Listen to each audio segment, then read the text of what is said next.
Vamos a empezar precisamente a hablar de algo que a mí me preocupa mucho, que tiene que ver con la creatividad y la innovación, en el sentido, siempre me he enfrentado a gente o me he juntado con gente muy joven que ante la pregunta de si son creativos, siempre me han puesto caras raras o me han o realmente me han dado la opinión de que no lo eran, cuando realmente el ser humano es un ser creativo desde que nace y precisamente en la infancia es cuando más creativos es, solo que posteriormente pues nos van un poco cambiando y mermando en esas posibilidades. Bueno, hoy sencillamente vamos a hablar de lo que es la visión de la creatividad en su conjunto. Vamos a analizar algunos métodos que espero que les sirvan para inspirar su creatividad, para un poco devolverles la creatividad que ya tenían cuando niños. Y fundamentalmente, al final lo que queremos es que sus organizaciones trabajen creativamente. Y vamos a, como si dijéramos, analizar todo este viaje, vamos a recorrer todo este viaje en torno a los principios de la creatividad, qué cualidades debe tener una persona creativa, qué técnicas creativas existen. Es un mínimo resumen, hay centenares de posibles técnicas creativas, pero vamos a centrarnos en unas cuantas, para un fin fundamental que es el de tener innovación dentro de las empresas. Vamos a dar una rápida visita a lo que es hoy día una de las técnicas fundamentales, como es el design thinking, y cómo podemos fomentar esa creatividad diariamente. Esa sería un poco nuestra conclusión al final de la jornada. Entonces, en la gestión, bueno, la gestión de las ideas realmente no es algo casual. Estamos hablando de que en cualquier organización tenemos que planificar. Planificamos las finanzas, planificamos la producción, planificamos las ventas y es fundamental planificar también la creatividad. Porque si la creatividad en cierto modo es algo que surge del caos y por tanto si nosotros queremos que tenga una finalidad concreta, debemos precisamente diseñar esa finalidad y buscar esos objetivos de manera clara. Bueno, la creatividad, en definitiva, tiene que ver con algo que es una creación, un descubrimiento, algo nuevo útil y que satisface al creador y durante un determinado periodo de tiempo. El pensamiento creativo, como lo describe Guy Kawasaki, tiene que ver con ese momento en el cual eliminamos aquello que nosotros conocemos, es decir, nos cuestionamos todo lo existente, eliminamos esos viejos prejuicios y ponemos en tela de juicio determinados procedimientos o supuestos y atacamos de una manera genérica, es decir, generamos desafíos para volver a rediseñar nuestra realidad. Esto es como cuando haces un plato de cocina. Esos ingredientes acaban en ebullición y en un momento dado algo cae o algo se precipita como resultado. Es fundamental todo esto que tiene que ver con pensar o consultarlo con la almohada, con el subconsciente. Al final, cuando tú intentas resolver un problema creativo, una resolución de un problema, todo esto va cociéndose en una olla que finalmente acaba con una solución. En líneas más generales, las sociedades creativas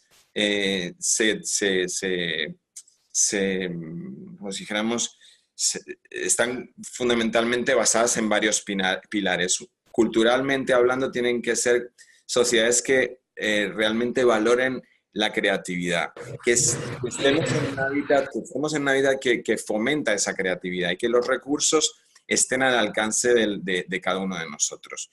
Evidentemente, eso en lo que es el entorno, el contexto. Sin embargo, a nivel de persona, es importante fomentar la imaginación, tener una actitud concreta hacia la creación y hacia el no juzgarte por los errores cometidos y y fundamental, para eso estamos hoy aquí, adquirir conocimientos que siempre son buenos a la hora de crear. Como denomina Tina Seelig, que es una de las gurús de la innovación, estos pilares que ven ustedes aquí ahora en este gráfico constituyen lo que es el motor de la innovación.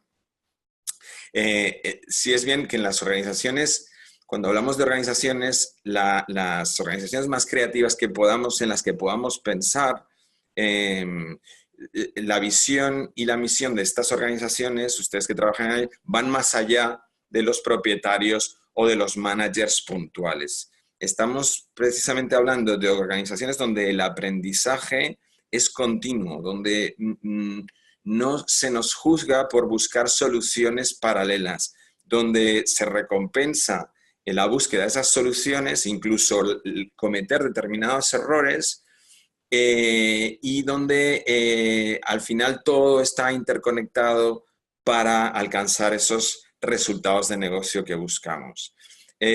Para los que hemos trabajado con creatividad desde el principio de nuestra carrera o con la innovación empresarial, sabemos que en la creatividad siempre hay una tensión que es necesaria.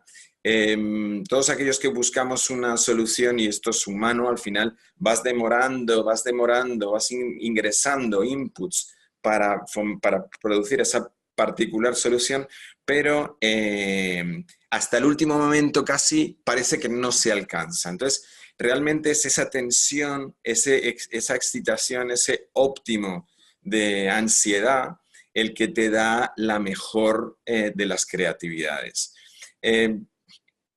¿Quién puede crear? Bueno, pues en mi caso yo tengo que decir personalmente que cuando analizas cómo yo era de pequeño, cómo yo era de más joven y por qué me ha traído hasta aquí esas características personales, en cierto modo yo siempre he pecado de ser rebelde, familiarmente hablando, profesionalmente hablando, siempre pensando un poco en lo que no estaba dentro del sistema. Y fundamentalmente generándome muchísima curiosidad todo lo que tengo a mi entorno. Y para mí una de las cualidades fundamentales de un innovador, de un creativo, es siempre pensar que existen soluciones a los problemas determinados de esa actitud positiva. Les invito a que ustedes personalmente, generalmente esto lo hago en grupo y entonces entramos en una interacción, pero les invito a que ustedes analicen un poco sus rasgos personales e intenten machearlos, intenten parearlos con lo que a posteriori les voy a contar. En todo caso, la cualidad de cualquier creativo, de cualquier análisis creativo, siempre parte de un determinado grado de locura. Locura en cuanto a que es importante cuestionar el statu quo de las organizaciones, el statu quo de la realidad, cómo se hacen las cosas en cada momento. Y eso puede no ser aceptado por ese statu quo, por ese sistema, tachando a la persona que se lo cuestiona casi de loco o de poco sensato, ¿no? La creatividad fundamentalmente se podría describir en siete rasgos. Una inteligencia conectiva, es decir, es aquellos como los niños que muchas veces juegan a los piratas o juegan a los vaqueros y a los indios y conectan fácilmente la realidad con la ficción. Son gente imaginativa, que les gusta jugar, con riqueza de ideas. La creatividad también tiene cierta necesidad de originalidad. Estamos hablando de poco convencionalismo. Se busca esa diferenciación. Eso es un rasgo fundamental del creativo, ¿no? Quiere siempre ser un poco distinto a lo que ve. Por supuesto, tiene que tener una motivación altísima, a ser posible, orientada a un objetivo, y una ambición. Esa ambición puede tener que ver con algo más relativo al reconocimiento personal o sencillamente a la mejora continua. Esto es algo que es uno de los rasgos fundamentales de la creatividad. Importantísimo, la flexibilidad, es decir, es buscar todas las soluciones posibles desde todos los ángulos posibles, vendría a ser un rasgo fundamental de una persona creativa. Por contra, uno de los rasgos muy habituales o algo habituales de la gente creativa o de los momentos creativos es esa estabilidad emocional baja. El ejemplo más claro tenemos cuando se escriben las canciones, las mejores canciones, cuando se escriben las mejores obras literarias, cuando probablemente se crean las mejores obras de arte, es cuando más deprimido está el autor, o en muchos casos, si no es cuando más deprimido, sí que tiende esa personalidad a ser bastante variable, y cuando más se escribe uno es probablemente cuando más fastidiado está. Y claro, esa sensación de ser un perro verde en una sociedad concreta no ayuda demasiado a la sociabilidad de la persona creativa. En general, esto es como grandes rasgos. En concreto, lo que estamos hablando es que de esos 7 rasgos, tanto la inteligencia conectiva como la flexibilidad, es decir, ustedes no tienen que ser raros ni tienen que estar locos, pero sí que es importante que tengan esa versatilidad de imaginarse lo que no existe, de trascender entre lo real y lo imaginario fácilmente. Y fundamentalmente esa actitud de flexibilidad, de buscar soluciones que no sean ortodoxas o que puedan en cualquier caso ser modulares. La mala noticia para ser creativo es que desafortunadamente el sistema sí que trabaja otras aptitudes del profesional, y pues no se nos caen los anillos al decir que podemos estar estudiando economía, ciencias sociales, historia, idiomas, lo que sea, durante más de 10.000 horas, pero sin embargo, el aprendizaje de la creatividad no solamente es que no se aprende, sino que se desaprende. La buena noticia es que existen técnicas concretas para mejorar esa potencialidad creativa que todos tenemos, repito, todos los que ustedes están escuchando y todos los que no tenemos. Bueno, ¿cómo lo vamos a hacer? Bueno, pues fundamentalmente lo que estamos intentando cuando somos creativos es transformarnos al ritmo que se está transformando nuestro entorno. Y entonces tenemos que plantear soluciones de supervivencia, formulando hipótesis de trabajo y planteando cosas novedosas en cada segundo. Es decir, que creativamente nosotros tenemos que ser activos, no podemos no serlo en el mundo, y mucho menos en el mundo en que ustedes conocen, que es en el que vivimos. Luego, ese espacio diario vital nos va a obligar a crear sencillamente para sobrevivir. Y tiene toda esta dinámica, choca con el concepto que ya describía Schumpeter de la destrucción creativa. Es decir, para construir cosas nuevas es muy probable que haya que destruir lo que existe. Yo les hago un encargo para cuando estén en casa, que tengan tiempo e intenten leer un cuento. En este caso yo les proponía Los Tres Cerditos, y me gustaría que descompusieran el cuento en distintos párrafos y lo intentaran recomponer de manera distinta, pero intentando guardar casi las mismas palabras, respetando los verbos, sustantivos, adjetivos y adverbios, para ver qué sale de ahí. Es decir, pero como con este cuento pueden hacerlo con cualquier otro. Me encantaría que pudieran hacer ese ejercicio, se los propongo como algo alternativo. ¿Cómo vamos a generar esa creatividad? Bueno, pues yo hoy les traía 11 técnicas más una que vamos a empezar ahora a definir. En primer lugar, el brainstorming. El brainstorming es probablemente una de las técnicas que ustedes mejor conocen y que, bueno, puede plantearse ante determinados retos como cómo evitar que los clientes vengan siempre a la misma hora de establecimiento. Creo que hay mucha gente en el webinar que se dedica a la banca y por tanto, pues no sé si les ocurre que a la misma hora casi aparecen todos los clientes a retirar o a ingresar dinero. Bueno, pues podríamos plantearnos este tipo de retos y resolverlos desde un brainstorming. Lo que se recomienda del brainstorming es que sean grupos de menos de 10 personas,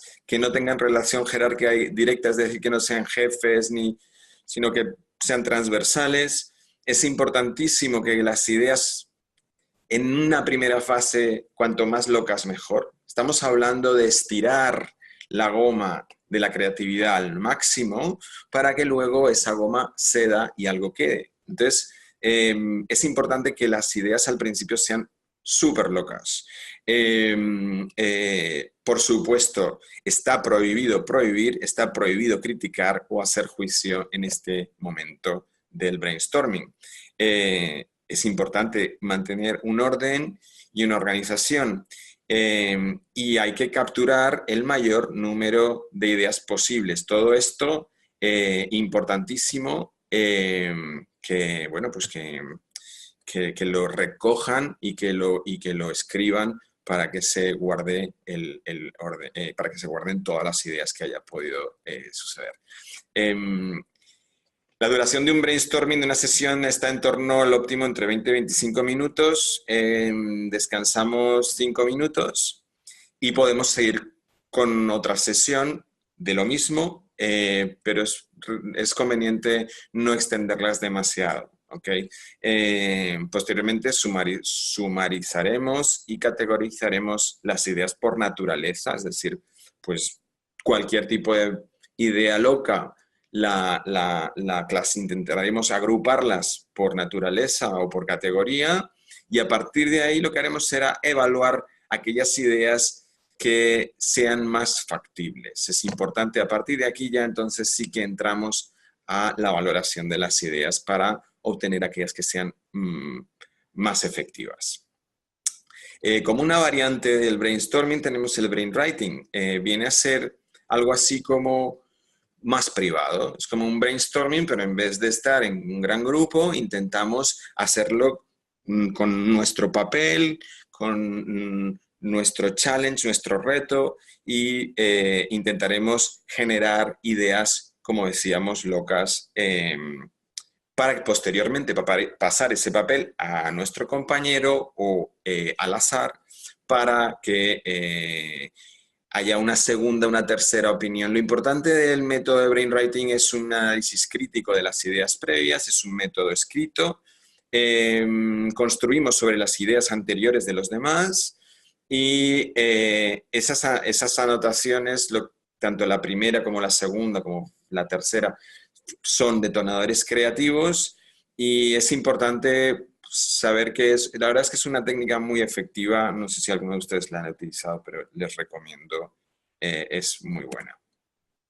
La defectología es básicamente intentar analizar a partir de un comportamiento, de un protocolo, de un producto, de un servicio, qué defectos desde distintos puntos de vista podemos encontrarle e intentar categorizarlos y buscar una determinada solución. Desde luego se trata de buscar en qué podemos mejorar. Es básicamente el análisis final de esta técnica. Es sencilla y es bastante efectiva.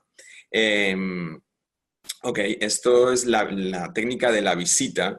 La técnica de la visita podríamos, aquí lo reflejo, es como esa visita a oficinas delegadas o a filiales que hacemos de vez en cuando de país en país, vemos cómo funcionan, cómo están organizados, o de las visitas de fábricas por otros directores de otras fábricas en otras zonas geográficas o en otras divisiones.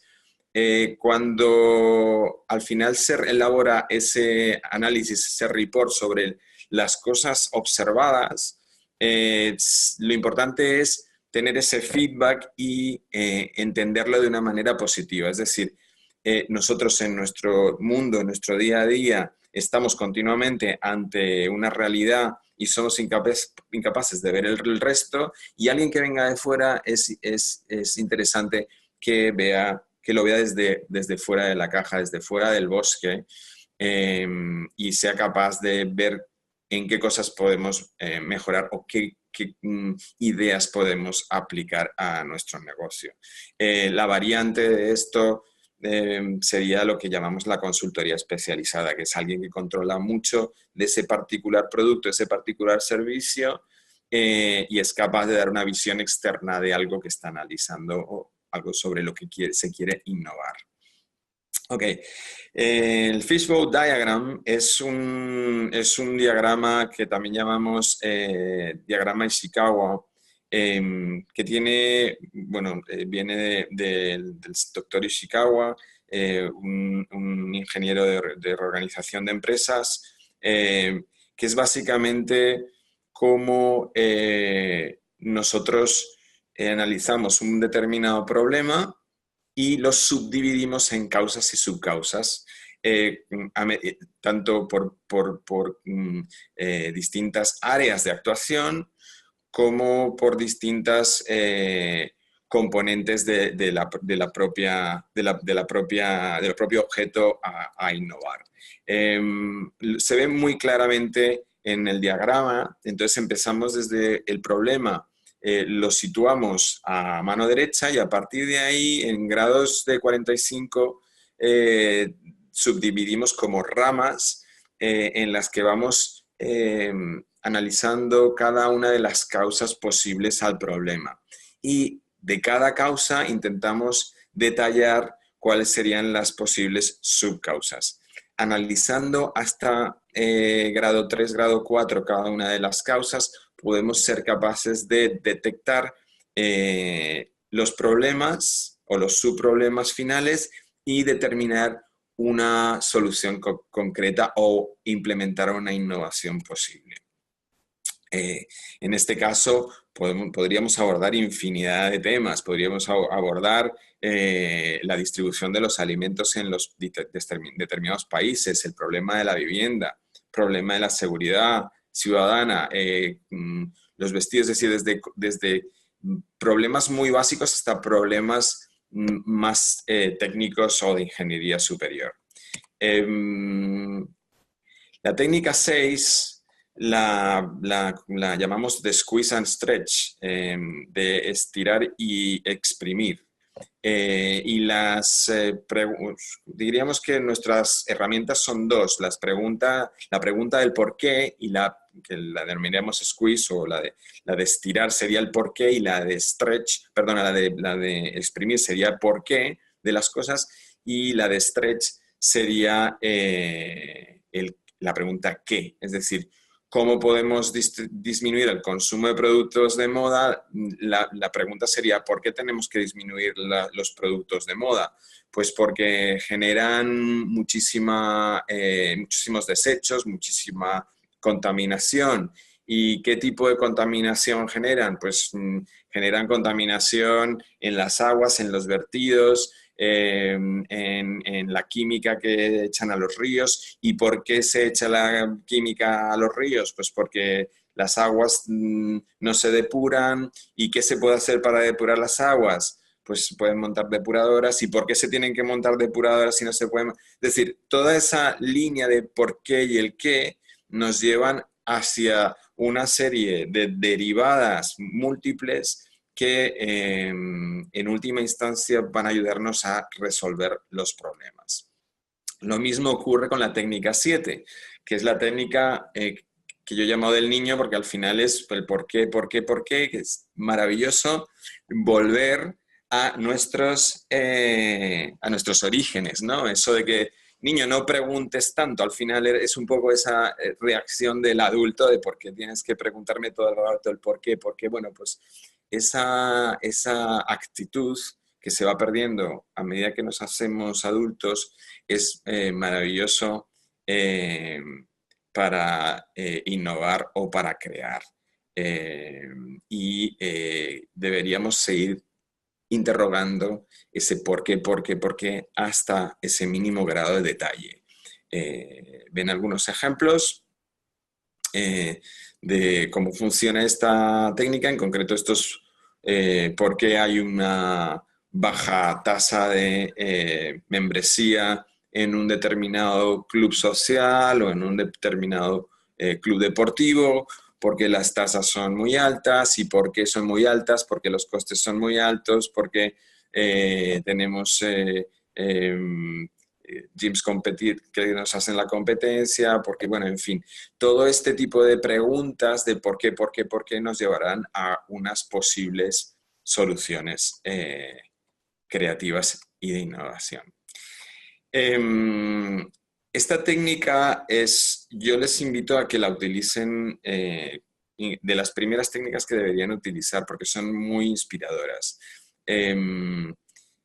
Bueno, aquí no les he puesto un ejemplo porque es más complejo, pero al final cómo funciona Google es una herramienta de búsqueda y en ese sentido Google también funciona como herramienta de búsqueda de soluciones.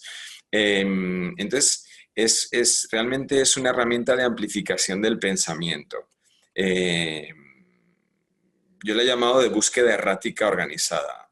¿Cómo funciona? Pues asociamos el problema a uno o varios objetos o conceptos del entorno. Buscamos ese objeto o ese valor o un determinado término que tengan que ver con el problema. Lo buscamos en Google. Analizamos yo he puesto las primeras 3 entradas, pero no se constriñe únicamente las 3 entradas primeras. Y a partir de ahí habrá soluciones o búsquedas que habrán aparecido por el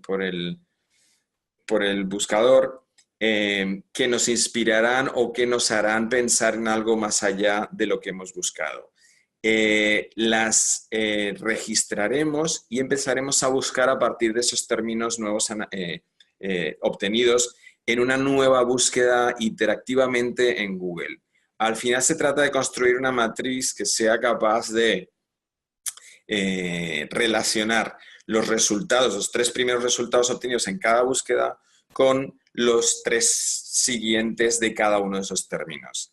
Es una herramienta francamente muy potente y si además, aquí no está, le añaden lo que sería la búsqueda o hacer el Google Storming por imágenes y lo complementan con lo que les acabo de contar, es una herramienta inmensamente inspiradora para soluciones.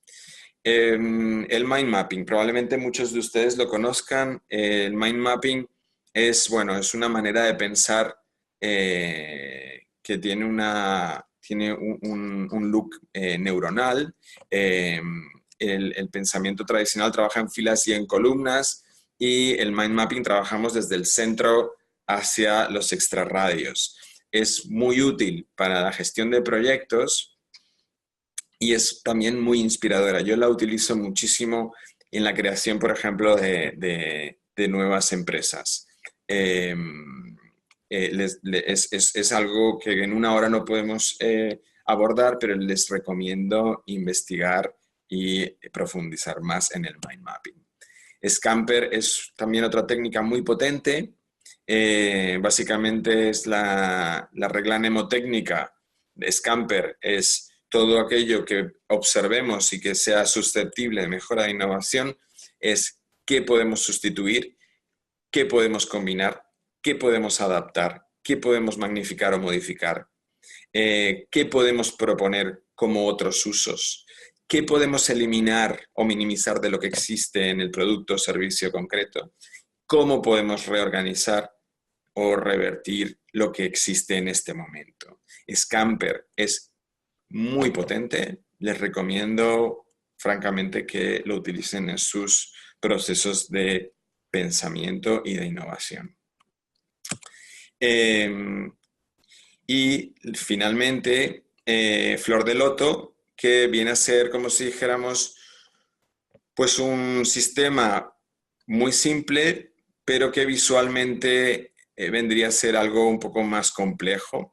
Hablamos de la idea A o del problema A, lo ven ustedes en el centro. Ese problema A, generamos un brainstorming que nos va a dar distintas soluciones, B, C, D, E, F, G, H, I, y a partir de ahí cada una de esas soluciones genera otra nueva discusión y otro nuevo brainstorming para generar nuevas ideas, de manera que es como si dijéramos una célula en crecimiento. A partir de ahí se analizan las ideas relevantes y se evalúan. Bueno, todas estas son 11 técnicas que hay muchísimas, repito, puede haber que más de un centenar o más de 200, unas más potentes que otras. Yo les he resumido las que creo que son más inmediatas de utilización.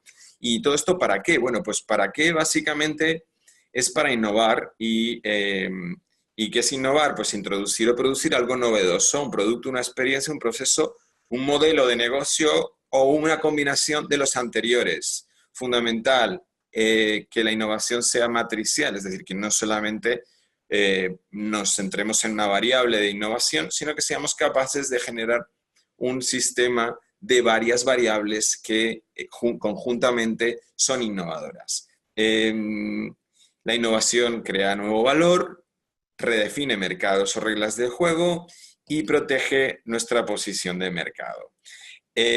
Una innovación exitosa es una innovación que empieza como un reto, ¿ok? Es importantísimo. Una innovación exitosa es casi siempre aquella que empieza ya con un cliente definido y con una problemática de un cliente definido o de varios clientes definidos. Esa innovación, si se realiza de la manera pertinente, es casi asegurado su éxito. Las fuentes de innovación, pues fundamentalmente son los problemas que nos surgen, las necesidades que tenemos que cubrir, anomalías concretas del mercado, tendencias del mercado, debilidades propias, debilidades de los competidores, dolores de cabeza de nuestros clientes, regulaciones novedosas o, por desgracia, muchas veces son catástrofes. Bueno, y actualmente la innovación tiene una herramienta muy potente que llamamos Design Thinking, que no, realmente cuando hablamos de una innovación no pensamos en esa idea brillante. Una idea brillante casi nunca trae a buen término. Repito, lo importante es tener una necesidad concreta y definido un consumidor o un cliente concreto. Entonces, a partir de ahí, no hablamos de una idea, sino de un proceso creativo. Es lo que es el Design Thinking. Es un proceso donde el foco de atención, con diferencia a otras técnicas creativas, está centrado en el usuario y en la persona. ¿Okay? Es un método interactivo, es un método donde, hablamos de un análisis del consumidor, del usuario final, del producto, del servicio o del reto que nos hemos planteado, y entonces lo que intentamos es tratar de empatizar con lo que realmente necesita y realmente desea tener. Lo que hablamos o normalmente entendemos en investigación de mercado como insights, lo que hablamos en castellano como la tecla que hace sonar el piano, ¿no? Y en ese sentido hablamos de un análisis del usuario en el campo. O sea, no podemos pensar en el usuario como algo que podemos estudiar desde nuestros despachos. No, no. Tenemos que bajar al ruedo, tenemos que bajar al campo de batalla y fajarnos al lado de nuestro consumidor, al lado de nuestro usuario, estar con él y entender cuál es su comportamiento. A partir de ahí, lo que hacemos es generar prototipos del servicio o del producto que estamos intentando lanzar al mercado.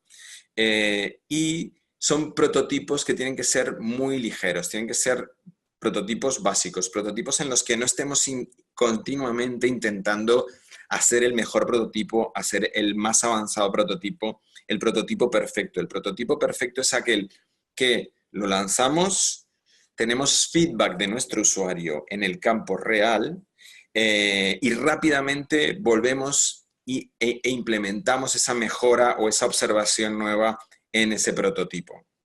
Ese es el prototipo perfecto, el que es rápido de rediseñar y de volver a lanzar en la segunda iteración hacia nuestro cliente. Es decir, estamos en un continuo, en el design thinking, lo que estamos haciendo es continuamente lanzando productos prototipados donde probamos, analizamos, introducimos cambios, volvemos a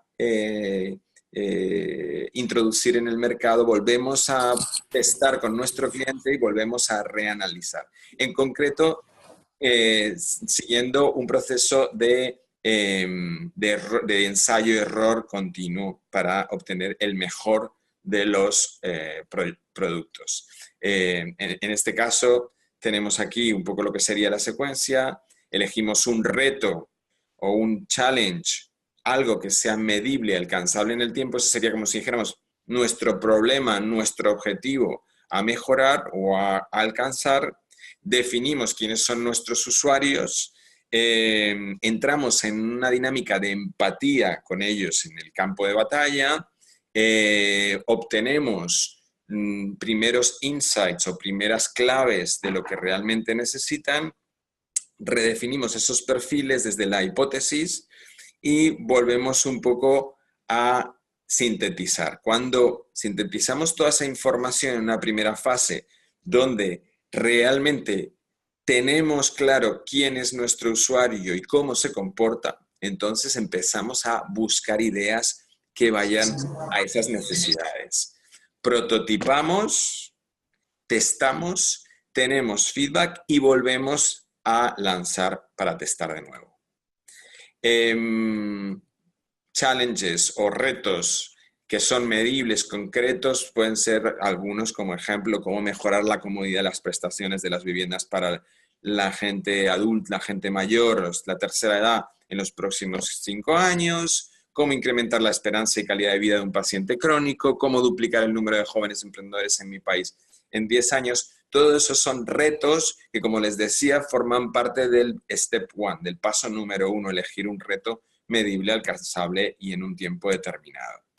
El design thinking al final es un proceso donde existe un desafío, un ciclo de aprendizaje y descubrimiento de nuestro usuario, una descripción y síntesis concreta de su punto de vista, y a partir de ahí existe una divergencia en cuanto a proposición de ideas. Ahí sí que entramos en todo el análisis de creatividad, de brainstorming, etcétera, y después, posteriormente, convergemos gracias a la interacción de los prototipos diversos que lanzamos a prueba. Ojo con las percepciones, porque muchas veces creemos que conocemos a nuestro cliente, creemos que conocemos a nuestro usuario y realmente lo que creemos son solo percepciones, son solo creencias, tamizamos o filtramos aquello que pensamos como realidad según el grado de conocimiento que tengamos, es decir, muchas veces por desconocer tomamos decisiones o pensamos que los otros se comportan de una determinada manera y estamos totalmente errando y también tenemos que tener en cuenta y descontar las expectativas, que en definitiva preferimos ver lo que esperamos. ¿Cuándo podemos empezar a crear, empezar a innovar? Pues yo os diría que cada día. Esto es por prescripción facultativa.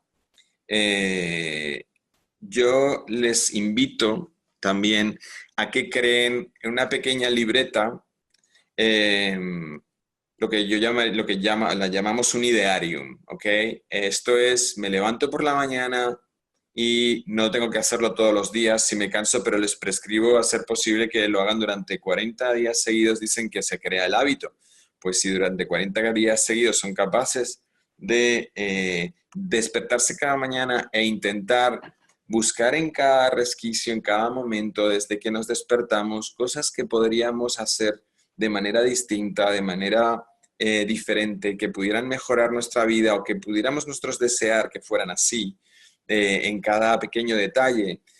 Apúntenlo, por favor, y intenten buscar ideas locas, como les decía, cuantas más mejor. No se trata, estamos hablando de una gimnasia, no se trata de buscar los resultados de esas ideas ni la efectividad de esas ideas, estamos hablando de gimnasia creativa, gimnasia mental.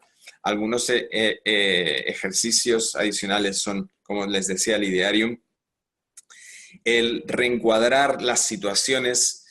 Para esto, el reencuadrar una realidad, el mirarla desde otra perspectiva, desde otro ámbito, desde otro ángulo, sería un ejercicio interesante que analizar. Esto yo lo hago con mis alumnos de cursos enteros, analizar chistes, reformularlos desde distintas perspectivas de los personajes que participan. Puede dar resultado cosas interesantes. Conectar y combinar es básico en el ejercicio creativo. Cruzar objetos e inventos, pues por ejemplo una taza de café con un piano, cómo funcionaría, si existiría, o un piano que tuviera una tecla que fueran tazas de café, bueno, unas viñetas, las viñetas típicas de los cómics, que no tengan textos, crear esos textos a partir de viñetas sin texto, crear un objeto concreto a partir de varios electrodomésticos, o como bien conocemos con todo el boom de la nueva cocina, ese mix de ingredientes imposibles que a veces nos encontramos en determinados restaurantes de alto standing. En esto los japoneses son muy conocidos por el shindogu. Vean ustedes algunos de los inventos que hacen para aguantarse la cabeza en el metro, para enfriarse la sopa mientras comen, para recoger agua de lluvia destilada o poner la mantequilla en el pan, o el niño que barre el suelo tipo mocho, o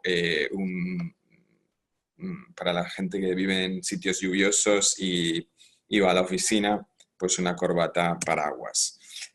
Como conclusión, bueno, en estas sociedades, en las sociedades creativas que queremos construir y en las organizaciones las organizaciones creativas que queremos construir, innovadoras, como les decía, es fundamental mantener este motor de la innovación que les comenté al principio vivo, es decir, que hay una cultura de la innovación, de la creatividad, que el hábitat donde nos encontramos sea favorable a esa creatividad, que tengamos recursos. Muchas veces es por falta y otras veces es por exceso de recursos, pero siempre es mejor tener recursos.